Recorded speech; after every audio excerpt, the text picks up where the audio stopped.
राजकारण, समाजकारण, कोकणातील प्रत्येक घडामोड. सिंधुदुर्ग 24 तास आता नव्या रूपात. सिंधुदुर्ग संवाद, ताज्या घडामोडींसाठी आताच सबस्क्राइब करा. सिंधुदुर्ग जिल्ह्यातील अधिकारी आणि कर्मचाऱ्यांनी लोकाभिमुख प्रशासनाची भूमिका कायम ठेवावी असे स्पष्ट निर्देश पालकमंत्री नितेश राणे यांनी दिले आहेत. नागरिकांच्या अडचणी तातडीने सोडवून लाभार्थी निवड प्रक्रियेत पूर्ण पारदर्शकता राखावी असे त्यांनी सांगितले.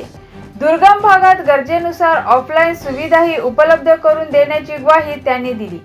तसेच मी पालकमंत्री असेपर्यंत कोणत्याही चुकीच्या कामाला अजिबात पाठीशी घालणार नाही असा स्पष्ट इशाराही त्यांनी अधिकाऱ्यांना दिला.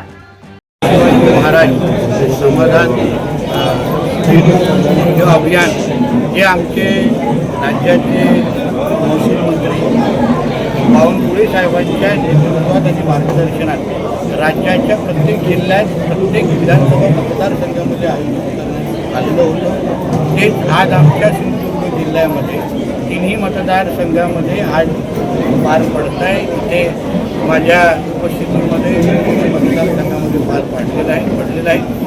ह्या अभियानाच्या निमित्ताने असंख्य लोकांना त्या शासकीय योजनेचा जो लाभ मिळाला पाहिजे, काही लोक जे वंचित राहिलेले आहेत त्यांना मिळवून देण्याचं काम या अभियानाच्या निमित्ताने एकाच छत्राखाली होत आहे. निश्चित पद्धतीने ह्याचा लाभ जास्तीत जास्त लोक घेत आहेत, समाधानही व्यक्त करत आहेत. गतिमान प्रशासन काय असतं याचं उत्तम उदाहरण या अभियानाच्या माध्यमातून मिळालेलं आहे. यासाठी मी राज्याचे महसूल मंत्री आदरणीय बावनकुळे साहेबांचं मनापासून अभिनंदन करतो. असं आहे ना, संजय राजाराम राऊतांनी आपल्या राजकीय लायकी आणि अवकाशीप्रमाणे अशा पद्धतीचं वक्तव्य करावं, ज्याच्या पक्षाच्या आज महाराष्ट्राच्या राजकारणामध्ये अस्तित्व राहिलेलं नाही आहे.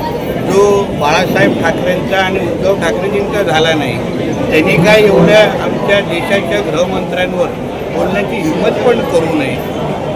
टिळक कुटुंबियांनी जो काही मान आदर आमच्या आदरणीय अमित शाह साहेबांना दिलेला आहे ते फार विचारपूर्वक केलेलं आहे. कुठे टिळक कुटुंबाची उंची आणि कुठे ह्या भांडूपच्या देवानांची सारख्या तीनपट माणसाची लायकी, त्याप्रमाणे विचार करून यापुढे संजय राजाराम राऊतांनी बोलावं. त्या जे काही लोक आहेत तिथे, जे काही लाठी हल्ला म्हणा, जे काही एकंदरीत तिथे क्राऊड किंवा गर्दी कंट्रोल करण्याच्या दृष्टिकोनातून जे काही करायचं होतं त्याच्या पद्धतीचं ती परिस्थिती हाताळण्याच्या दृष्टिकोनातून पावलं उचललेलं आहे. आता काँग्रेस पक्षाला कुठल्याही परिस्थितीमध्ये चुकाच काढायचे आहेत. त्यांच्या काळामध्ये होणारे नीटचे पेपरफुटी असो, त्यांच्या काळामध्ये ज्या पद्धतीने लोकांना अमानुष पद्धतीने लाठी आले ह्याचा पण कधीतरी हिशोब काढायला लागेल. वैयक्तिक द्वेष ज्या पद्धतीने राहुल गांधीजी लोकसभेमध्ये भाषण करतायत, राजकारणापलीकडे जाऊन वैयक्तिक द्वेष दाखवण्याचं जे काम करत आहे, त्याच्यामुळे त्यांच्या काँग्रेस पक्षातून अजून काय वेगळी अपेक्षा नाही आहे. आमच्या आदरणीय देवेंद्र फडणवीस साहेबांच्या राज्यामध्ये कोणालाही कुठल्याही पद्धतीची धमकी येत असेल कोणालाही, तर त्याची सुरक्षेची जबाबदारी आमच्या राज्य सरकारची, आमच्या पोलिसांची आहे. त्यांनी अधिकृत जाऊन तक्रार द्यावी, त्यांनी पुरावे द्यावे की ह्या व्यक्तीने या नंबरवरून मला धमकी दिलेली आहे. आम्हाला आमच्या पोलिसांवर एवढा विश्वास आहे की निश्चित पद्धतीने त्यांना सुरक्षा पण देतील आणि संबंधितांवर कारवाई पण करतील. म्हणून अशी कुठलीही माहिती असेल तर कुठलाही वेळ न घालवता, मीडियासमोर न बोलता थेट पोलीस स्टेशनमध्ये जावं आणि पुढचं काम आमच्या पोलीस खातं करायचं. असं म्हणणं आहे की तुकाराम मुंडेजी वेगळं काही करत नाही आहे, कायद्याचं पालन करतायत, नियमाचं पालन करतायत आणि तसं करणारे असंख्य अधिकारी महाराष्ट्रामध्ये आहेत.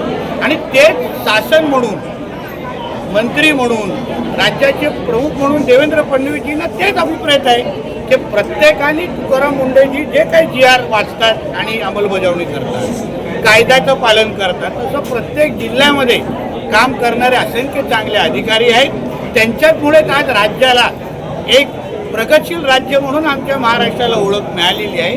त्यांचं सगळ्यांचं कौतुक करण्याचं काम मी भाषणातून केलेलं आहे. सिंधुदुर्ग 24 तास आता नव्या रूपात.